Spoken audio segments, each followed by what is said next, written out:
Guys कैसे हैं आप सभी लोग। सो गाइस PSIR का अपना पेपर नंबर 1 है हो चुका है एंड ये आपके सामने स्क्रीन्स पे पेपर है। देखते हैं। The very first question is the post colonial theory of state, direct सवाल। इक्वालिटी ऑफ अपॉर्चुनिटी, डायरेक्ट सवाल। Liberalism as a revolutionary idea, बिल्कुल डायरेक्ट सवाल।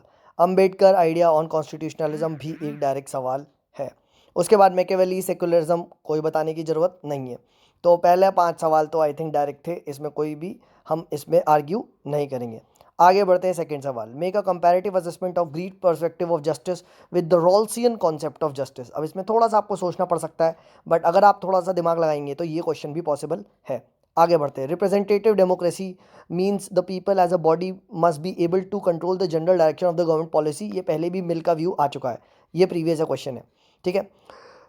2C, assess the significance of right to property in political theory. अब ये question को attempt करना थोड़ा सा आप कह सकते हो थोड़ा सा इधर उधर है, ठीक है, बट स्टिल ठीक है। राइट टू प्रॉपर्टी पे अगर आपको लिखना था इन पॉलिटिकल थ्योरी, तो आप यहाँ पे जो जो आप कह सकते हो हॉब्स है, ठीक है, लॉक है, ठीक है, वहाँ से आपको ज़्यादा लिखना था। ठीक है, आगे बढ़ते हैं। Explicate the ideological components of गांधीज्म, बिल्कुल आसान सवाल है। ठीक है। Examine the nature and meaning of power, बहुत बार बता चुके हैं। Explain the sources of ancient Indian political thought, बिल्कुल भीखू पारेख के व्यूज एक्सेट्रा आप यहाँ लिख सकते हो। Fourth, trace the evolution of western political thought from ancient to contemporary period, आसान सवाल। Discuss the significance of normative approach to political theory, discussed in class. Discuss Karl Marx concept of class, ये भी हम discuss कर चुके हैं। ठीक है। उसके बाद आगे बढ़ते हैं। Section number B, answer the following in 150 words. Role of socialist is Indian national movement, 25 बार बताया गया है क्लास में। Indian constitution makers concerns of social inequality, discussed in class. Right to constitutional remedies in India, 500 बार बताया। Judicial overreach 5 lakh बार बताया।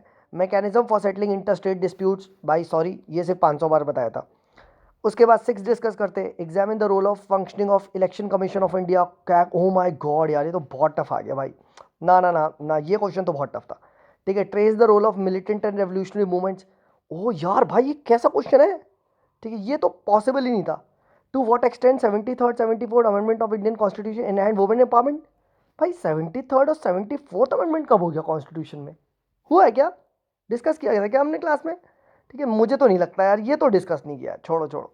ठीक है। 7A, does the functioning of federalism in India tend to make it appear as a unitary state in practice, K C Wheare का है। Unitary federalism, quasi federalism, discussed in class. Has the thrust of the government tilted towards executive in contemporary Indian politics, ठीक है, ये भी आपको यहाँ पे थोड़ा सा एनालाइज करना पड़ सकता था। 7B थोड़ा सा आपको यहाँ पे और बताना था। 7C, liberalisation of Indian economy has not been accompanied with adequate reforms, 500 बार डिस्कस किया LPG रिफॉर्म्स। आगे बढ़ते हैं।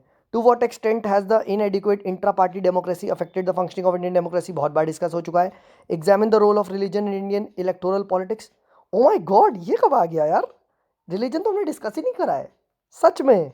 Examine the nature of civil liberty movement, civil liberty movement क्या होता है आपको पता है क्या, मतलब मुझे तो नहीं याद आ रहा यार कि ये सब हमने कभी पढ़ा है। भाई बहुत टफ पेपर है यार, बहुत टफ पेपर है। ठीक है, बहुत ज़्यादा टफ है भाई, मेरे हिसाब से तो इसमें तो मेरे ख्याल से 100 नंबर भी नहीं आएंगे, 100 नंबर भी नहीं आने चाहिए, मेरे स्टूडेंट्स के तो बिल्कुल नहीं आने वाले। आई होप आपको सरकाज़म समझ में आया होगा एंड PSIR ऑप्शनल का आपको फील भी आई होगी। ठीक है, डेफिनेटली देख लेना, अभी रिजल्ट नहीं आया है, टॉप 10 में डेफिनेटली 2-3 PSIR ऑप्शनल के स्टूडेंट्स होंगे ही होंगे इस पेपर जितना पेपर 1 आया है। चलिए देन पेपर 2 का एनालिसिस फिर देखेंगे एंड इसको भी और डिटेल में डिस्कस करेंगे। ऑन फेस ही बहुत सिंपल दिख रहा है, बट लिखने में ही आपको यहाँ पे चैलेंज आएगा।